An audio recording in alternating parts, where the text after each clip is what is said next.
There I was, sitting on a desk, just watching the games.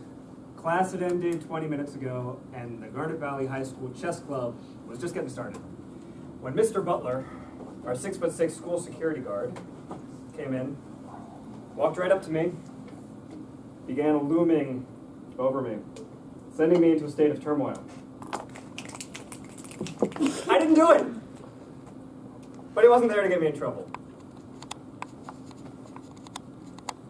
You want to play a game? I said, sure. Why don't we play, this board's free, let's play here. He chuckled. I said, no. That's a toy. We're going to play chess. And he pulled out a large 30-inch chessboard, and we set up his large weighted chess pieces. And then he took this out. And he put it on the desk in front of me. What's that? It's a chess clock. You have 15 minutes to make your moves. I have 15 minutes to make all of my moves. This is how we play chess. I never played chess like that before. 3 minutes later, he checkmated me. And then I was in. Again. He came back the next week, and Mr. Butler came back the week after that, and the week after that. Nobody wanted to play him, because he'd always win. And I wanted to play him, because he'd always win. But he did more than that. He'd explain things. See those 4 moves we just played? E4, E5, knight F3, knight C6, bishop E5? That's called the Ruy Lopez. It's the most common opening in chess. Did you know that it was invented by a Spanish priest in the 16th century? Did you know that there are books written about this position? Did you know that there's an international chess organization called FIDE? Did you know there's a world champion, and he's not the #1 rated player in the world? Did you know there's a tournament at Westchester Library next Saturday? Have you read The Fundamentals of Chess by Jose Raul Capablanca? My eyes were opened to a vast new world that I never knew existed. Chess wasn't just a board game that happened to be really popular. Chess was an industry. There were people writing books about this, people making a living at tournaments, people making YouTube videos, people on the national news. This was a society of people that were dedicated to improving their own ability to play the game and improving our collective understanding of chess. Mr. Butler inducted me into this society. He was a friend, a coach, a role model. He was my mentor. Toastmasters is not just 4 people in this room on Tuesday nights giving prepared speeches. Toastmasters is a society of people that are dedicated to improving their own ability at public speaking. They're dedicated to expanding and deepening our collective human understanding of communication. When we join Toastmasters, we begin, much as I began my journey with chess. We're inexperienced. We don't know the rules and the protocols, and we're blind to the resources that we need to succeed. Mentors help us navigate these waters. At Rhino, we have a formal mentoring program. Over the next 10 minutes, I'm going to be talking about that program. What mentors do, how we can improve the program in the future, and how you can get involved. So what do mentors do? Mentors at Rhino get personally involved in their mentee's success. They develop a relationship with that person. They provide the tools and resources for their mentees to succeed. That's the most important thing that they do. I've given you all a handout, which you can take a look at. We ask the mentors at Rhino have at least 4 speeches under their belts, so that they're experienced enough to give this advice, but that's not enough. They should also be available, patient. There's a whole list of attributes on this handout. I'm not going to talk about all of them. I think the most important one is availability. In order to be a mentor, you need to have the time to dedicate to helping a new member come into the club, get acclimated, and develop the tools that they need to succeed. In addition to just having schedule availability, you need to have the emotional availability to develop this kind of student-teacher relationship with somebody. You need to be able to become invested in their own success.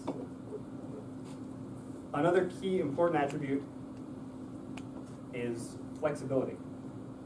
It's very easy for an experienced member to take on a mentor and assume that the mentor should the mentee should just do things the way that they themselves have done it. But what a mentor really needs to do is listen to the mentee, understand what their own educational goals and aspirations are, and give them the tools to forge through that path, rather than dragging them kicking and screaming along the mentor's own path. So what do mentors actually do at Rhino? Well, you know that we induct new members into the club every month. So for instance, tonight we will be inducting 3 new members into Rhino, and these members will be assigned mentors immediately from a list of experienced members who have volunteered to take on mentees. Within 3 weeks, we ask that these new mentors meet in person with their mentees. And we hope that they do this outside of Rhino. Take them to lunch, take them to coffee, take them to go get a falafel, I don't care. Just do it outside of here and make it a personal human connection. Now there's a litany of things that the mentors need to go over in this first meeting. It's kind of like new member orientation. They need to explain, they need to get the mentees up to basic speed as to what the Toastmasters International program is and what Rhino does. Things like the basic structure of Rhino meetings. How we do prepared speeches, then table topics, then evaluations. We need to give the mentees an easy speaking so they understand how to sign up for roles online. We need to explain role positions and how to sign up for roles, as well as officer roles and how the mentee can get involved with leadership. I suggest in the future that we develop some sort of documented curriculum so that there are no cracks through which information slips when new members become onboarded into the club. They should all have the same access to the same information. More importantly than just this information is developing a relationship with a mentee. The mentor is their first point of contact and should be one of their most trusted friends and advisors. So it's important to develop that human connection, which is why we ask that the mentors develop that outside of the club. Once the first meeting is done, there's a lot more progress that needs to be made. Ongoing things. Providing support and feedback for the mentees is critical as they begin their Toastmasters journey and seek to improve their own public speaking skills. We ask that the mentors give evaluations to all of their mentees' speeches in a more detailed way than just the simple 3-minute evaluations that you get at a club meeting. This can take many forms, and it depends on the mentor and the mentee. Some of my mentees have asked that I just give them a long, lengthy email detailing the ways that they have done well in their speech and ways that they could improve. In some cases, I've taken my mentees into a conference room and we've looked at the YouTube video of their speech and paused it in real time and talked about it for half an hour. But this kind of feedback is incredibly important. What's also important is to get the mentee engaged in Toastmasters. Get them engaged in the social infrastructure that is Rhino. Hey, a bunch of us are coming to Dada Bar after the meeting. Do you want to come? We're going to a Patricia Fripp event. She's holding a conference about public speaking Tuesday morning. Would you like to come to that? There's a social next Saturday. Do you want to come to that?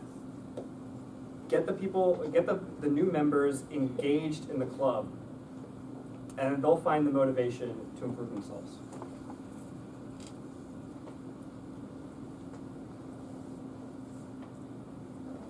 So that's what mentors do here at Rhino. I know what you're probably asking, how do I get involved in the mentorship program? Well, here's the simplest way. If you've given more than 4 speeches and you're interested in taking on a mentee, raise your hand now.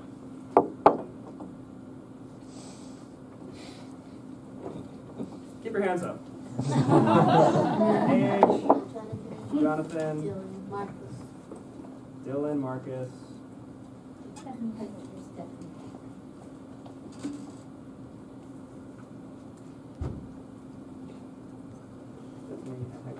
Cool.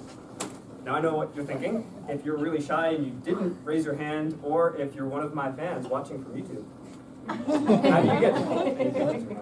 Well, you can email us at rhinosclub@gmail.com. You can also email our incoming Vice President of Education, Marcus, at sharnovsky.ch. That's written on this handout right here. It'll also be on all of your future agendas. So that's how you can get involved.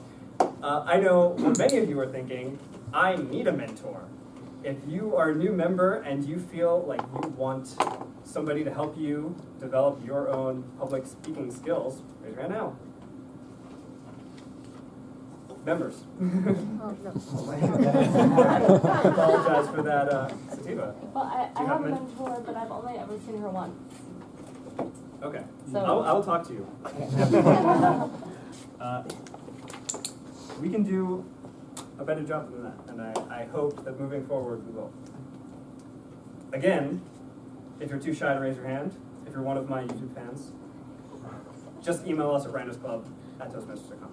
I hope that this little workshop has been informative for you, and that we're all excited to get rolling with this new mentorship program moving forward in the next 6 months. If you're not excited enough right now, don't worry.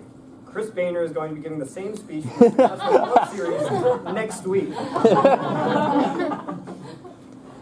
Madam Toastmaster.